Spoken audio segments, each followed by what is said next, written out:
Fala galera, tudo bem com vocês? Então vamos para mais uma videoaula de ciências com a professora Raquel. O assunto da aula de hoje é ecologia. Falaremos sobre a segunda parte desse assunto. Vamos falar agora do fluxo de energia nos ecossistemas. Vamos nos direcionar ao tipo de energia necessária ao funcionamento das células que compõem todos os organismos. É a energia extraída dos alimentos. Essa energia circula no ambiente, passando de um ser vivo a outro de forma contínua e dinâmica. Podemos dizer então que a energia é fornecida pelo alimento, passando de um ser vivo para o outro. Como eu coloquei nessa ilustração, o peixe se alimenta das algas e a ave se alimenta dos peixes. A energia de cada um desses seres vivos vai ser transferida para o outro. Vamos falar agora sobre a fotossíntese. As plantas são seres vivos chamadas de produtores, justamente pois elas são capazes de produzir o seu próprio alimento através de um processo conhecido como fotossíntese. Dessa forma, as plantas e as algas, elas são consideradas a base do fluxo de energia. Continuando sobre a fotossíntese, que é um processo que significa fabricação com luz, ou melhor dizendo, fabricação na presença da luz, vamos entender um pouquinho mais esse processo. Para a planta e também a alga realizar a fotossíntese, elas precisam de água e de CO2, que é o gás carbônico. Nesse processo, elas vão produzir a glicose e o oxigênio, o O2. A glicose é um açúcar, é o alimento que fornece a energia necessária para os vegetais e as algas. Ainda sobre a fotossíntese, vamos ver. A cor verde das plantas é devido a uma substância chamada clorofila, que tem um papel muito importante nesse processo. A clorofila das folhas absorve a luz do sol, que será usada na fabricação do alimento, a glicose. Em seguida, o gás carbônico existente no ar é absorvido pelas folhas através de pequenos poros chamados de estômatos. A água do solo é absorvida pelas raízes e através de pequenos tubos atinge o caule e as folhas. Usando a energia solar, ou a luz, absorvida pela clorofila, a planta realiza uma reação química na qual consome o gás carbônico e a água e produz glicose e oxigênio.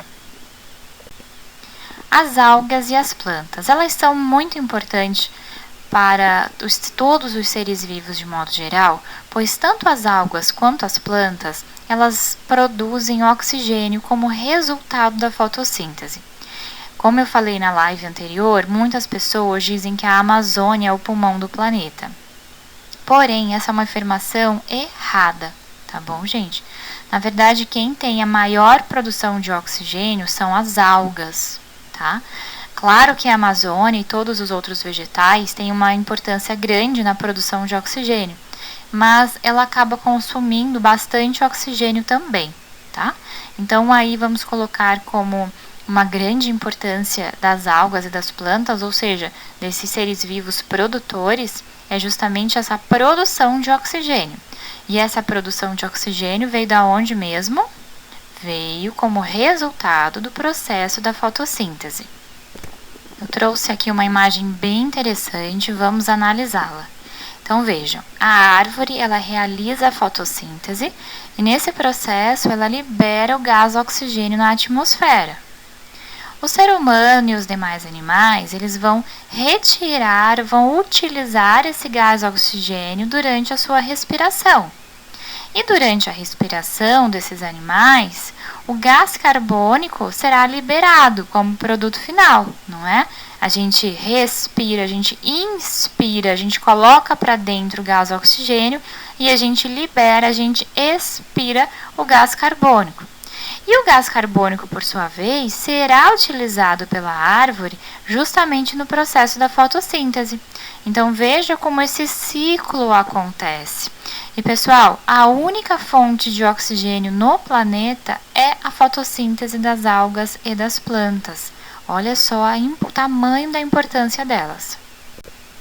Mas, além dessa importância da produção de oxigênio, a gente pode dizer das algas e das plantas que elas também são muito importantes através da produção de alimentos, pois elas sustentam todos os organismos chamados de organismos consumidores, que são aqueles seres vivos que não são capazes de produzir o seu próprio alimento.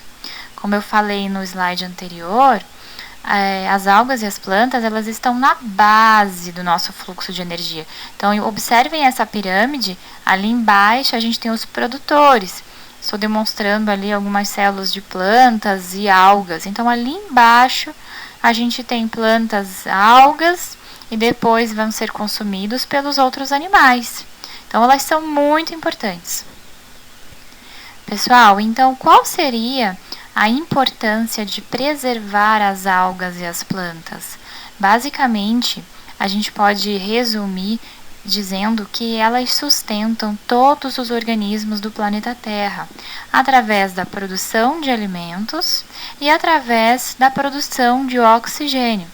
É claro que mais para frente nós veremos que as plantas e as algas elas têm outras funções também, muito importantes também, mas neste momento a gente vai se focar nessas duas, tá? Na produção de alimentos e na produção de oxigênio. Pessoal, alguma dúvida, alguma pergunta?